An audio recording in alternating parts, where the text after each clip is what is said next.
Hello and welcome to my channel. I'm Tiffany, a retired librarian turned homeschool mom. And in this video, we're going to do something a little bit different. I'm going to talk about a series of YouTube videos from the YouTube channel PBS Voices. So this is a small kind of short series talking about Asian Americans specifically. It was filmed, these came out in May of 2021. So this was when President Joe Biden announced that they were celebrating Asian Americans during the month of May. And this doesn't, it talks about what Asian Americans mean. So I'm going to give you the names of the videos here. I will link them, the playlist in below. So, and this is not in order. You have, are Asians the next line to be white? Are you AAPI or Asian American? It's complicated. Where did the Asian fetish come from? And why the China virus has always been part of the U.S. history. So part of this, and one of the videos specifically talks about the AAPI. So this is... and the census does this, you see this. Asian Americans are smushed together to cover a huge, and cover Korea, China, Japan, Vietnam, Laos, Cambodia, Indonesia, the Philippines, the entire Pacific Islands, Guam, which I believe is part of those Pacific Islands, and Hawaii. So that includes American Samoa in there. So essentially you're covering a whole lot of countries. Did I mention Laos in there? So yeah. So that it covers a lot. And one of the things they mention in these videos is that in a lot of census data, it's misrepresented because it shows that Asian Americans are earning a lot of money. The reality is there are Asian Americans earning a lot of money. Mainly, they're the Japanese. I believe it's the Koreans, and I think they throw Indian as an Indian in there. And I know that group earns a lot of money as well. So pretty much everybody else doesn't. And they skip over the fact that some of these cultures are diverse. Particularly, there's one of the people who speaks on this is not an American, he's Canadian, and he's from a specific group of people in the Philippines, and that's how he identifies himself. He doesn't identify so much as Asian American, he identifies himself as this specific group in the Philippines, which is a very large country. Yeah, not to mention China's a hugely diverse country, despite what the Chinese government wants to pretend to be. They are highly diverse because it's a gigantic country. So yeah, they talk about a little bit about that in identity. I grew up in Hawaii, so I kind of understand to an extent because I grew up around people of Asian descent in Hawaii. Hawaii is one of the most diverse states in the United States. So I grew up surrounded by Asians, and I can understand why there's a big difference between Samoans and the Japanese and a lot of the other cultures that are mashed together in this, and it doesn't quite fit. They're also mentioned how colonialism has a big effect on these people's culture because it incorporates Guam, I believe the Marshall Islands, and American Samoa, who are technically colonies, kind of like Puerto Rico. And apparently DC. DC is a district, but they're not a state. But nonetheless, it's messed up that they don't spread this out, and it does a disservice to these people because it doesn't separate them out. The other thing it talks about was the China virus. Now, we are, as of this video, this is being filmed in July of 2021, so we are just coming out of the coronavirus epidemic. And the previous deranged president of the United States called it the China virus incessantly. It talks about the history of that, and its long history of Chinese exclusion. Now, one of the picture books I'm covering this month talks about that's the paper Sun, and that talks a little bit about this as well. You had the Chinese Exclusion Act, where the U.S. government specifically tried to ban Chinese from coming into the country. Prior to that, they specifically banned Chinese women from coming into the country because they didn't want them breeding. And they saw the Chinese women as exotic and seductresses when they weren't.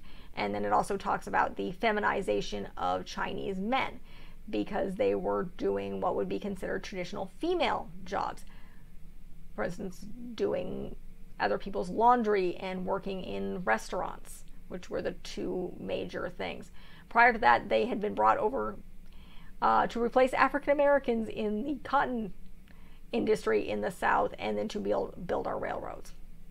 So that's where else you see a lot of that discrimination even then. So it talks a little bit about the Chinese Exclusion Act and how there were apparently some court cases where Chinese people tried to pretend to be white, and that's in, I believe, the last video. So this is it's a short little 3 to 4 part series. Let me pull it up. Yeah, so the longest video here is the are you AAPI or Asian American? That is about 11 minutes. Then the other one is why the China virus. So that's a 9-minute video. The other two are in just a little under 7 or a little over 7 minutes. So they're short, but they give a good idea of a representation of what's going on and the diversity of Asian Americans, which is a political term. They explain how it came about in the 60s, inspired by the Black Power movement, because Asian Americans were being discriminated against, and they wanted to, okay, we want to put an umbrella term here over ourselves so we can band together. So that's how this started. It was created by Asian Americans. So they, in order to basically be a political movement, it's just now, it doesn't always work under census data and things like that because it doesn't accurately represent this huge umbrella of various different cultures and people. And you have the Pacific Islanders, you have people from Vietnam, people from Laos, people who are coming over from some of these countries as refugees because of Americans' interaction. Yes, the Vietnam War, and our interactions in both Cambodia and Laos, and possibly Myanmar. You know, that country is former Burma. So, and it just doesn't always work. And then I think you do have some refugees coming over from Japan on occasion. So it's a good series. Again, this is done by PBS Voices, so it's a credible source. It's a great way to introduce these concepts and to kind of give an idea of what's kind of going on, particularly if, say, you're doing work in May and talking about the Asian American history. I'm doing this here in February because it's Lunar New Year. And so I thought, along with African American History Month, I'd put in Asian American and Asian experiences as well because it's the Lunar New Year. So I'm doing a double whammy this month. So giving you a little bit of both. I will cover more Asian stuff in May as well. Because again, I grew up in Hawaii. So when in most states, around like 5th grade, you learn your state's history. I learned the history of a country that was conquered. And I did, we went to a field trip we went to the Capitol, we went to the Mission, we went to Iolani Palace.